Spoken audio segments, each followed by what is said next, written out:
आकाशवाणी द्वारा दक्ष की भर्त्सना, उनके विनाश की सूचना तथा समस्त देवताओं को यज्ञ मंडप से निकल जाने की प्रेरणा। ब्रह्मा जी कहते हैं, मुनीश्वर, इसी बीच में वहां दक्ष तथा देवता आदि के सुनते हुए आकाशवाणी ने यह यथार्थ बात कही, रे दुराचारी दक्ष, ओ दंभाचार प्रायण महामूढ़, यह तूने कैसा अनर्थकारी कर्म कर डाला। ओ मूर्ख, शिव भक्तराज दधीचि के कथन को भी तूने प्रामाणिक नहीं माना, जो तेरे लिए सब प्रकार से आनंददायक और मंगलकारी था। वे ब्राह्मण देवता तुझे दुस्सह शाप देकर तेरी यज्ञशाला से निकल गए, तो भी तुझ मूढ़ ने अपने मन में कुछ भी नहीं समझा।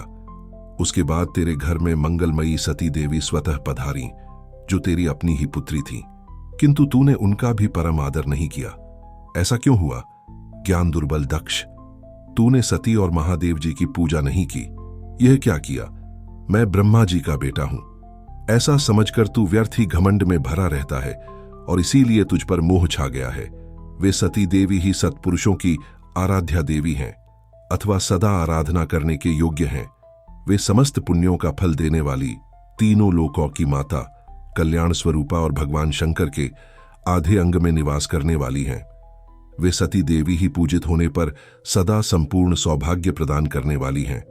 वे ही महेश्वर की शक्ति हैं और अपने भक्तों को सब प्रकार के मंगल देती हैं।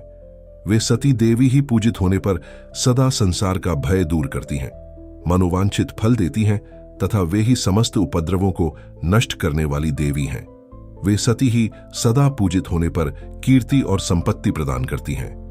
वे ही पराशक्ति तथा भोग और मोक्ष प्रदान करने वाली परमेश्वरी हैं।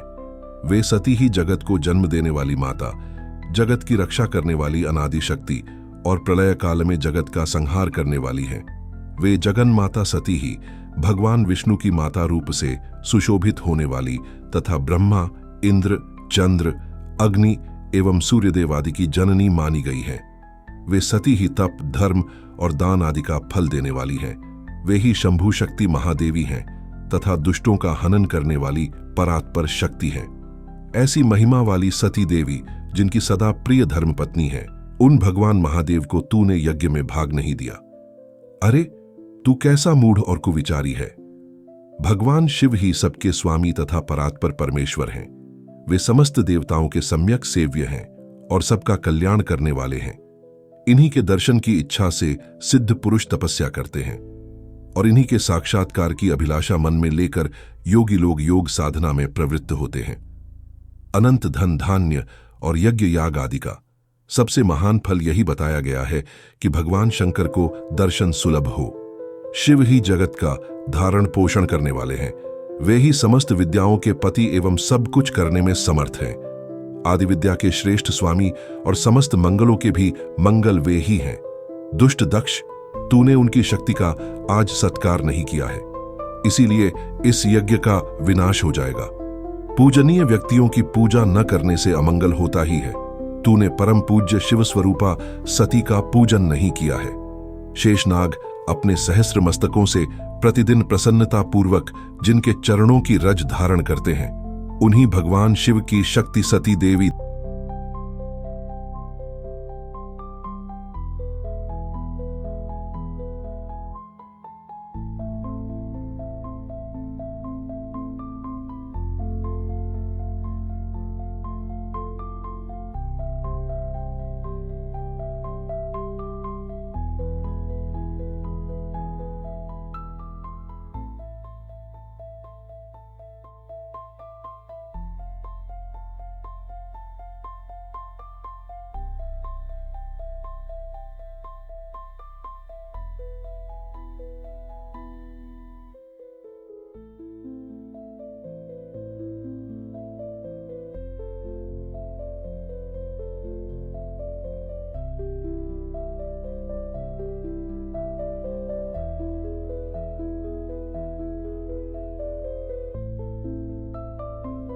जिनके चरण कमलों का निरंतर ध्यान और सादर पूजन करके ब्रह्मा जी ब्रह्मत्व को प्राप्त हुए हैं, उन्हीं भगवान शिव की प्रिय पत्नी सती देवी थीं।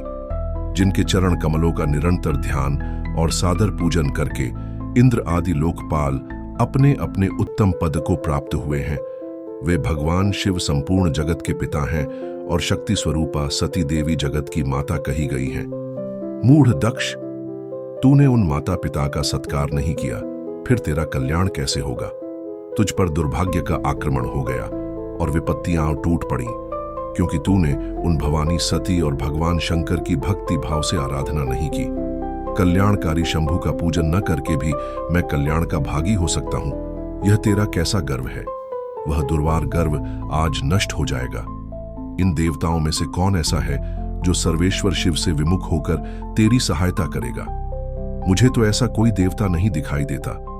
यदि देवता इस समय तेरी सहायता करेंगे तो जलती आग से खेलने वाले पतंगों के समान नष्ट हो जाएंगे। आज तेरा मुंह जल जाए, तेरे यज्ञ का नाश हो जाए और जितने तेरे सहायक हैं वे भी आज शीघ्र ही जल मरे। इस दुरात्मा दक्ष की जो सहायता करने वाले हैं, उन समस्त देवताओं के लिए आज शपथ है, वे तेरे अमंगल के लिए ही तेरी सहायता से विरत हो जाएं। समस्त देवता आज इस यज्ञ मंडप से निकलकर अपने अपने स्थान को चले जाए, अन्यथा सब लोगों का सब प्रकार से नाश हो जाएगा। अन्य सब मुनि और नाग आदि भी इस यज्ञ से निकल जाएं, अन्यथा आज सब लोगों का सर्वथा नाश हो जाएगा। श्रीहरे और विधात, आप लोग भी इस यज्ञ मंडप से शीघ्र निकल जाइए। ब्रह्मा जी कहते हैं, नारद, संपूर्ण यज्ञशाला में बैठे हुए लोगों से ऐसा कहकर सबका कल्याण करने वाली वह आकाशवाणी मौन हो गई। ओम नमः।